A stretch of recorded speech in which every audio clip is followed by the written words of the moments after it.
कोल्हापुरात झेडपी शाळेत सिंघम चित्रपटातील डायलॉगवर रील्स केल्याचा धक्कादायक प्रकार समोर आलाय। माजी विद्यार्थ्यानं हा प्रताप केलाय। मुख्याध्यापकांनी फोटो काढण्याची परवानगी दिली, मात्र या माजी विद्यार्थ्यांनी शाळेत अख्खा सिनेमाच शूट केलाय। नेमका काय प्रकार घडलाय त्यावरचा हा विशेष रिपोर्ट।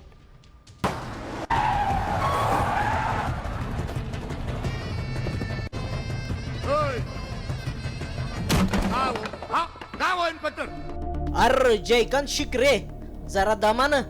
ही काय तुला शिवगडचं पोलीस स्टेशन वाटलं का काय? थेट खुर्चीला लात आणि वातावरण ताईट। थांबा जरा, तुम्हाला दावतो आता एकदम ओरिजिनल।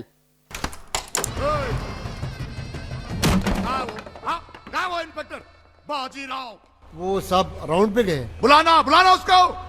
बोला जयकांत शिकरे इज वेटिंग। बुलाओ उसको। आने दो साले। आता तुम्ही म्हणाल यात काय, तर त्याचं झालं असं, या पट्ट्यांनी गावच्या झेडपी शाळेत रील शूट केला। नुसता रील शूट केला नाही, तर तिथल्या सामानाचं थोडं नुकसान बी केलं। मग पुढं काय झालं? आली रे आली, आता तुझी बारी आली। शिक्षण अधिकाऱ्यांनी घेतलं एकदम सिरियस। थेट शाळेच्या मुख्याध्यापकांना म्हणजे हेडमास्तरांनाच बोलवून घेतलं आणि दिला दम। ऐका शाळेचं हेडमास्तर काय म्हणतात।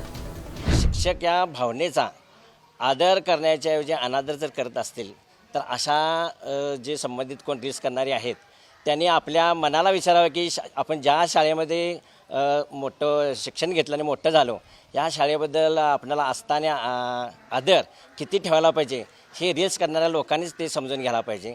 आणि इथून पुढं असं होऊ नये, ही जे रील्स करणारे जे व्यक्ती कोण असेल त्यांनी ते दक्षता या आत्ताच्या घटनेवर घ्यावी। बरं, आता रीलच्या जयकांत शिकरेला बोलावणं धाडलं, पण शिकरे काय आला नाही। चीटिंग करता है तू। मास्तरांनी नाराजी व्यक्त केली।